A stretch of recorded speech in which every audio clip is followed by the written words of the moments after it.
Another 10,000 acres in the last day continues to march closer to Lake Tahoe.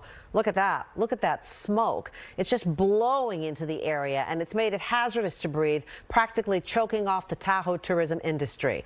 Now, there is a glimmer of good news. Fire officials believe they'll stop the fire from reaching Tahoe Basin.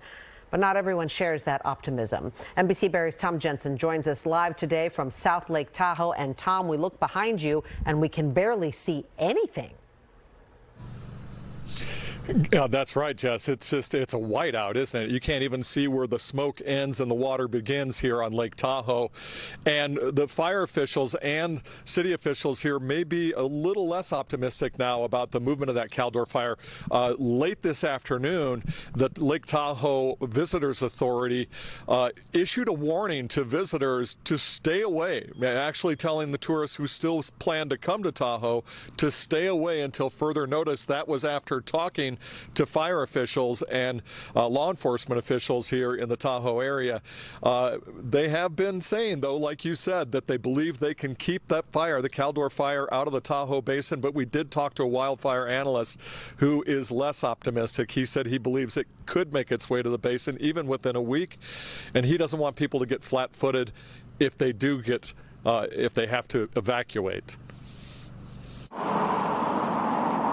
The smoke is already decimating tourism in Tahoe. Now businesses want to know if the flames are coming too. I would say it's an unlikely event. Dwayne Wallace bases that assessment on the word of his wife, Tamara Wallace, who toured the Caldor Fire and was briefed on its forward progress today.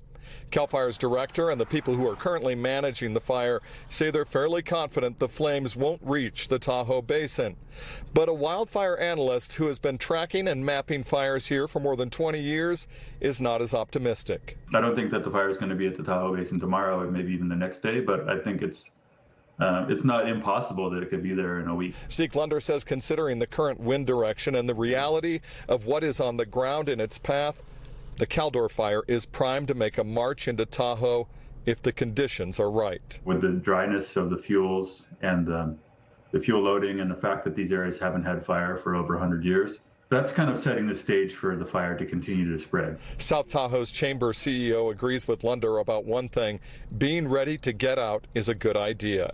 Everybody ought to have things packed just in case. And they're both hoping for help from above. The weather really is the wild card. If the weather cooperates and we don't have winds out of the west, that'll buy us a lot of advantage.